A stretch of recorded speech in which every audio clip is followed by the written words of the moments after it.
15 సంవత్సరాల నుంచి తెలంగాణ మలిదశ ఉద్యమంలో పాల్గొన్నా. నేను ఎంఏ బీఈడీ చదువుకున్నా. కానీ ఎన్ని కష్టాలు పడుతూ నేను ఆ చదువును కంప్లీట్ చేసినో నా మనసుకు మాత్రమే తెలుసు. తెలంగాణ ఉద్యమంలో కాకతీయ యూనివర్సిటీలో ఒక ఆడపిల్లగా పోలీస్ స్టేషన్ పాలైన కూడా నేను ఎన్నో లాఠీ దెబ్బలు తిన్నా. నేను ఈ మన ప్రత్యేక తెలంగాణ రాష్ట్రం కోసం కాలికి గజ్జగట్టి నా గొంతు పొయ్యేలా నేను పాటలు పాడిన. చివరికి తెలంగాణ రాష్ట్రాన్ని సాధించుకోవడం కోసం నా కాలికి గచ్చగట్టి తెలంగాణ మన ఏంటిది కేసీఆర్ మన పాత ముఖ్యమంత్రి గద్దముఖ కేసీఆర్ ఉన్నాడు చూడు, ఆయన గెలవాలని ప్రభుత్వం రావాలని కాలికి గజ్జగట్టి పాట పాడితే నా కుడి కాలు ఇరిగింది. అయినా కూడా నేను ఆ కాలు విరిగిందని కూడా నేను ఏ రోజు కూడా నిరుత్సాహపడలేదు. ఇందుకే పాపం తలిగిపోయింది. ఉసిరే తలిగిందో నీకు ఉసిరే తలిగిందో, ఓ కల్వకుంట్ల చంద్రశేఖర ఉసిరే తలిగిందో.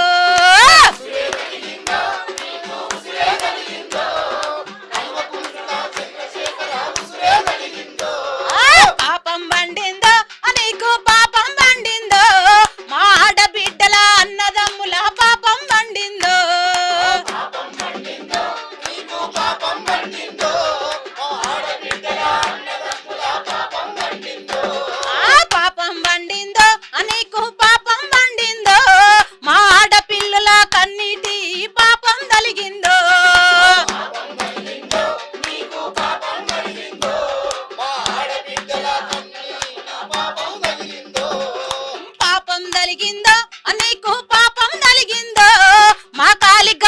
గొంతు నొప్పుల పాపము తలిగిందో.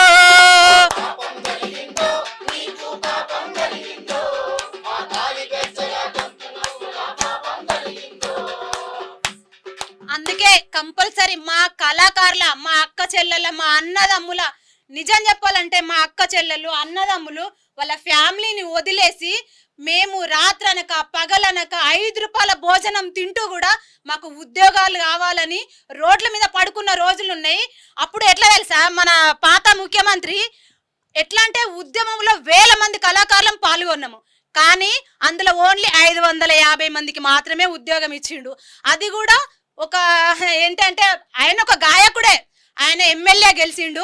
ఎమ్మెల్యే గెలిచినాక తనకి సాంస్కృతిక సారథి చైర్మన్ ఇవ్వడం జరిగింది. ఇక ఆయన గురించి చెప్పుకుంటే నాకే సిగ్గవుతుంది. కానీ రాసలీలల రసమయన్న, నువ్వు ఎట్లా వాళ్ళకు ఉద్యోగాలు ఇచ్చినావో నాకు తెలుసు. నీకు అనుకూలంగా నీకు సేవ, ఏ సేవ అని చెప్పుకోవాలన్నా కూడా అది తెలియదు. కానీ నీకు సేవ, నీకు వత్తాసు పలికిన వాళ్ళకి మాత్రము ఉద్యోగాలు ఇచ్చుకున్నావు. నిజమైన ఉద్యమంలో పాల్గొన్న కళాకారులను నాశనం చేసినాము. ఈ రోజు ఇగో ఇట్లా క్యూన్యూస్ ఆఫీస్ చుట్టూ కావచ్చు, ఇంకా ప్రతి ఎక్కడెక్కడ తిరిగినామో అది మాకు తెలుసు. రసమయ్యన్న పాపం దాకింది, పోయినావు. పాపం దాకి మా కళాకారుల పాపం దాకే నువ్వు ఓడిపోయినావని నేను ఇప్పుడు క్యూన్యూస్ ఆఫీస్ సాక్షిగా చెప్తున్నా. ఇప్పటికైనా రేవంత్ రెడ్డి అన్న దయచేసి ఇప్పటికొకటే కోరుకుంటున్నా, 1000 మంది కళాకారులం రోడ్డు మీద పడ్డామన్నా, చదువుకున్నాము. చదువును పక్కన పెట్టేసి కూడా మేము మనకు ప్రత్యేక రాష్ట్రం కావాలని అప్పుడు కోరుకున్నాము. కానీ నిరుద్యోగ కళాకారులందరం ఇప్పుడు అందరం ఏకమయ్యి గద్దముకు కేసీఆర్ను ఓడించడం జరిగింది. మాకు వద్దు అనుకున్నాము. ఆ 10 ఏళ్ల పాలనలో ఎన్ని దిక్కుల ఏడ్చుకుంటూ ఉన్నాము. కనీసము సచివాలయం ముందు కూడా నిలబడినివ్వలే మమ్మల్ని, ప్రగతి భవన్ ముందు కూడా నిలబడినియలేదు. కనీసం ఎవరినైనా మంత్రులను కానీ ఎమ్మెల్యేలను కానీ మినిస్టర్లను ఎవరిని కలవాలన్నా కూడా కొన్ని సంవత్సరాలు పట్టిందన్న. అయినా కూడా మమ్మల్ని ఏ ఒక్క మంత్రి కలవలేదు. గత ప్రభుత్వంలో, ఇప్పుడు కాదు, గత ప్రభుత్వంలో మేము ఎవరిని కూడా కలవలేదు. కానీ మేము అనుకున్నామే, కళాకారుల మందరం ఒకటే ఏకమైనము, కంపల్సరీ టీఆర్ఎస్ ప్రభుత్వాన్ని ఓడించాలి అనుకున్నాము, ఓడించేసినాము. మళ్ళీ ఇంకోటి అంటే ఎలక్షన్లకి ముందు రేవంత్ రెడ్డి అని కలిసినాం మేము. ఎట్లా అంటే అసలు కనీసం అన్న మేము నిరుద్యోగ కళాకారులం వచ్చినాము, ఉద్యమ కళాకారులం అనగానే అంటే అన్నను చాలా మంది కలవడానికి వచ్చిర్రు. వాళ్ళందరినీ పక్కన పెట్టేసి మమ్మల్ని రాని తీసుకొని మమ్మల్ని ఆదబాదలో చూసుకోవడం జరిగింది. కాబట్టి ఫస్ట్ అన్నం తినిపించిండు. తిన్న తర్వాత మీరు ఎట్లొచ్చిర్రు ఏంటి అని మమ్మల్ని ఆదుకున్నాడు.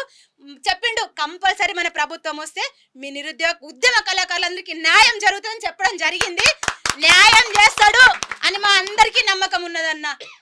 కాబట్టి క్యూన్యూస్ ఆఫీస్ ద్వారా రేవంత్ రెడ్డి అన్న ప్లీజ్, మాకు తెలుసు మీరు మాకు న్యాయం చేస్తారు, ఉద్యోగ నిరుద్యోగ కళాకారులని ఆదుకుంటారు అని ప్రతి ఒక్కరు నమ్మకంతో వచ్చినామన్నా.